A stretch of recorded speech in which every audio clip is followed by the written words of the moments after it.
Hello guys, आपका मेरे YouTube channel atropine medical classes में स्वागत है।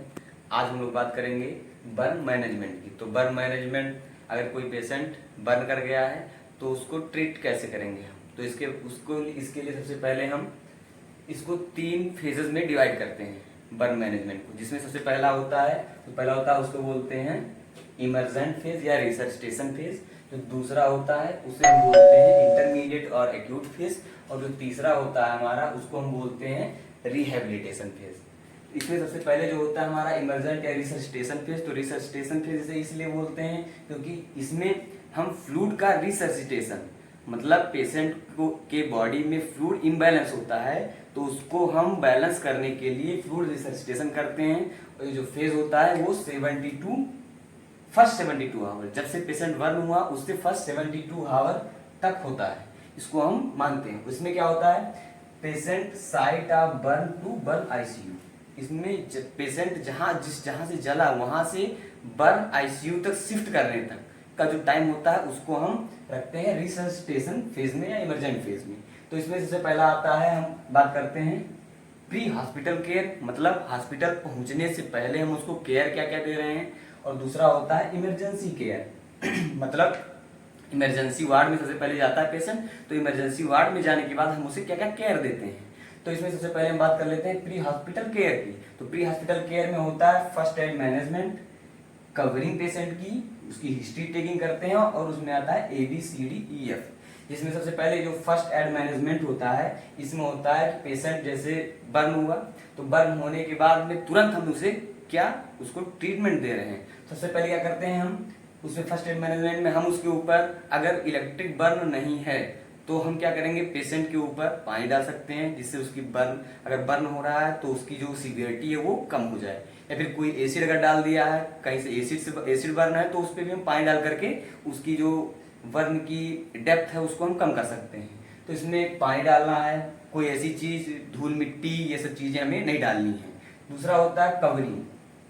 उसके बाद में अगर उसने कोई कपड़ा पहना हुआ है जैसे कि टाइट है तो उसको हम पहले रिमूव करेंगे जिससे कि उसको कंफर्ट फील हो और भीड़ भाड़ जो भी चीजें हैं उनको थोड़ा दूर करेंगे। उसके बाद हम उसको पेशेंट को कॉटन के कपड़े से कवर करेंगे जिससे उसके ऊपर जैसे बर्न हुआ स्किन हमारी इंटीग्रिटी रप्चर हो गई तो यहाँ पर क्या होगा कि इन्फेक्शन के चांस हो जाएंगे। तो इन्फेक्शन से प्रिवेंट करने के लिए हम क्लीन कॉटन के कपड़े का हम यूज करेंगे उसको कवरिंग करने के लिए। उसके बाद में आता है हिस्ट्री टेकिंग।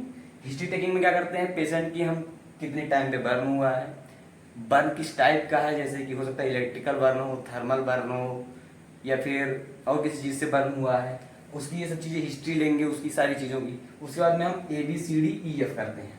इसमें होता है ए से होता है एयरवे, जिसमें एयरवे हम प्रॉपर देखेंगे एयरवे में ब्लॉकेज तो नहीं है, ऐसा तो नहीं है कि एयरवे उसका ब्लॉक है तो इससे सांस लेने में दिक्कत होगी पेशेंट को, तो ये चीजें हम पहले चेक करेंगे। उसके बाद आता है B से होता है हमारा ब्रीथिंग पैटर्न, उसकी रिस्पायरेशन रेट कितनी है। ऐसा तो नहीं है कि जितना नॉर्मल होना चाहिए उससे बहुत ज्यादा वो रिस्पायरेशन रेट में सांस जल्दी ले रहा है या फिर स्लो ले रहा है, ले नहीं पा रहा है, तो हम उसकी ब्रीथिंग रेट चेक करेंगे। तीसरा आता है सर्कुलेशन, उसका सर्कुलेशन देखेंगे कि बॉडी में उसकी ऑक्सीजन प्रॉपर मात्रा में जा रही है, साइनोसिस कंडीशंस तो उसके अंदर नहीं आ रही हैं, तो ये सब चीज चेक करेंगे। D आता है डिसेबिलिटी टू न्यूरोलॉजिकल फंक्शंस, तो उसके न्यूरोलॉजिकल फंक्शंस में हम उसका मेंटल स्टेटस चेक करेंगे कि प्रॉपर वो कॉन्शियस है या सेमी कॉन्शियस या अनकॉन्शियस तो नहीं है। इसके बाद होता है ई से होता है एक्सपोजर टू इन्वायरमेंट। इन्वायरमेंट से उसका एक्सपोजर कैसा, ऐसा तो नहीं है कि जहाँ पर है बहुत ज्यादा गंदगी है या फिर कहीं ऐसी जगह उसके ऊपर गंदे चीजें डाली गई हैं जिससे कि उसको इन्फेक्शन के चांस हो रहे हैं, तो एक्सपोजर उसका हम चेक करेंगे। उसके बाद वो होता है F से होता है फ्लूइड रिसर्सिटेशन, उसके बॉडी में फ्लूइड का इम्बैलेंस हुआ, तो फ्लूइड का इम्बैलेंस हुआ है तो फिर उसको हम एसेस करेंगे और उसको ट्रीट करेंगे।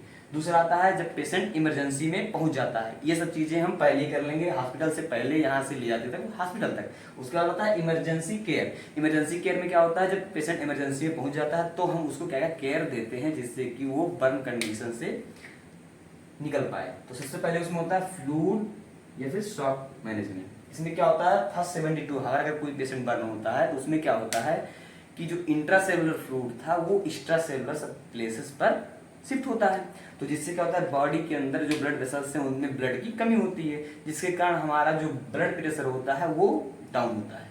और ब्लड प्रेशर जब डाउन होता है तो वहां पर शॉक कंडीशन आ सकती है पेशेंट को। तो उसमें हम शॉक मैनेजमेंट कर सकते हैं कि देखेंगे उसका प्रॉपर बीपी चल रहा है कि नहीं, उसकी ब्लड प्रेशर नॉर्मल है या नहीं, कम तो नहीं है उसका, और उसके बाद में उसके बॉडी में आयंस की डिसबैलेंस होगा तो फिर वहां पर हम क्या करेंगे, उसका फ्लूइड रिसस्टेशन करेंगे, जिसमें हम कुछ फार्मूले दिए हुए हैं जिसमें सेम आ रहा होता है, ब्रोकार्मिक फार्मूला, कंसेंसस फार्मूला, 2-4 और हैं, उन सबको हम उसमें उसके हिसाब से हम उसमें निकालेंगे कितना परसेंट बर्न है।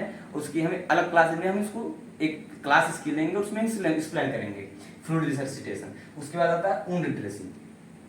कोई पेशेंट जला तो उसके वुंड तो होगा ही क्योंकि स्किन इंटीग्रिटी हुई, तो वहां पर उसकी हम वुंड की ड्रेसिंग करेंगे। वुंड ड्रेसिंग कैसे करेंगे, उसमें 3 फेजेस में उसको अलग से डिवाइड किया गया है, जिसमें सबसे पहला होता है क्लीनिंग करेंगे। सबसे पहले उसको एनएस से, नॉर्मल सलाइन से क्लीन करते हैं। उसके बाद में उसमें डिब्रेगमेंट होता है। डिब्रेगमेंट मतलब क्या होता है, जो स्केर फॉर्मेशन हो गया है या फिर जो हमारी स्किन थी डेड हो गई थी, उस स्किन को हम उससे रिमूव करेंगे। उसमें होता है या तो हो सकता है एंजाइमेटिक एक होता है, दूसरा होता है मैकेनिकल। एंजाइमेटिक मैकेनिकल क्या मतलब है, जो डिब्रेगमेंट होता है मतलब जो स्केर फॉर्मेशन हो गई है स्किन पर, उसको रिमूव करने के लिए 2 मेथड यूज होते हैं। या तो मैकेनिकल मेथड मतलब कि उसको किसी भी जैसे कि सर्जिकल ब्लेड से हम उसको क्लीन करें, छील दें, या फिर दूसरी होती है एंजाइमेटिक मतलब कि जैसे लाइपेजेस हो गया, वो सब क्या करते हैं, जो स्किन को डिजॉल्व करते हैं, जैसे हमारी जो स्किन से उनको गलाने का काम करते हैं, तो हम उसको डाल करके उसको रिमूव आउट कर सकते हैं। या तो एंजाइमेटिक तरीके से या फिर मैकेनिकल तरीके से हम उसको रिमूव आउट करेंगे डिब्रेगमेंट को। उसका तीसरा होता है ड्रेसिंग। उसके बाद में जब क्लीन हो जाएगा पूरा वुंड, क्योंकि ये जो डिब्रेगमेंट होता है ये वुंड हीलिंग को प्रिवेंट करता है, तो इससे इसीलिए हम डिब्रेगमेंट करते हैं, जिससे कि वुंड हीलिंग तेजी से हो। उसके बाद तीसरा आता है ड्रेसिंग। ड्रेसिंग कैसे करते हैं, ड्रेसिंग सबसे पहले एनएस से वॉश करेंगे, उसके बाद में हम बीटाडीन उस पर डालेंगे। H2O2 का यूज नहीं करते ओपन वुंड पर, क्योंकि ये इरिटेशन काज करता है और टिश्यू की भी डेथ ज्यादा करता है, तो इसलिए हम उसमें H2O2 का यूज नहीं करते। इसमें ड्रेसिंग में एनएस नॉर्मल सलाइन से वॉश करेंगे, उसके बाद बीटाडीन लेंगे और बीटाडीन से उसको क्लीन करेंगे उसके वुंड को, और उसके बाद में फिर से एनएस से वॉश करके उसके बाद ऑइंटमेंट लगा करके उसके बाद में हम बैंडेजिंग कर देंगे। इतना इजी हो जाएगा हमारा वुंड ड्रेसिंग, ये मेथड। उसके बाद फिर आते हैं थिकनेस प्रोफाइलेक्सिस। अब थिकनेस का प्रोफाइलेक्सिस क्यों करते हैं, थिकनेस का प्रोफाइलेक्सिस इसलिए करते हैं क्योंकि पेशेंट जो है उसकी स्किन जो होती है रप्चर हो गई है, तो हमारे ऊपर जितने भी थिकनेस की क्लॉस्ट्रिडियम टिटेनियम हो गया, बैक्टीरिया, अदर बैक्टीरिया जो हमारे इन्वायरमेंट में ज्यादा पाए जाते हैं, वो क्या करते हैं, उनसे टिकनेस होने का चांस होता है, तो इसलिए हम पेशेंट की टिकनेस प्रोफाइलेक्सिस करते हैं, उसको इंजेक्शन में टिकनेस का इंजेक्शन देते हैं। उसके बाद में डाइटरी मैनेजमेंट। अब डाइटरी मैनेजमेंट में क्या है, डाइटरी मैनेजमेंट में हम उसका डाइट, पेशेंट की डाइट क्या होनी चाहिए, कितना उसको फ्रूट लेना है या कितना उसको न्यूट्रिएंट्स, प्रोटीन, कार्बोहाइड्रेट, ये सब चीजें कितनी लेनी है, ये हम मैनेज करेंगे उसमें कैलकुलेशन के थ्रू। उसमें एक फार्मूला होता है NR = 25 kilo calorie into body weight plus 40 kilo calorie into percentage of TVSA। Percentage of TVSA का मतलब है total body surface area, percentage body का कितना परसेंट जला हुआ पार्ट है वो हम इस यहाँ पर लिखेंगे।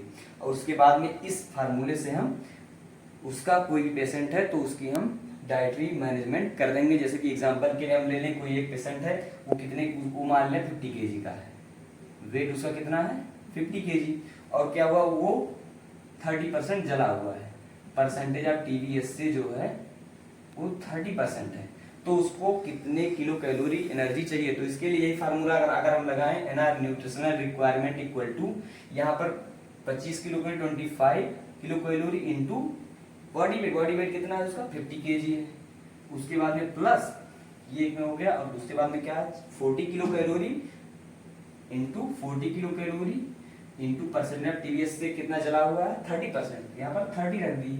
अब इसको हम कैलकुलेट करेंगे, 25 पंचे 125, 1250 प्लस 4 12 1200, 12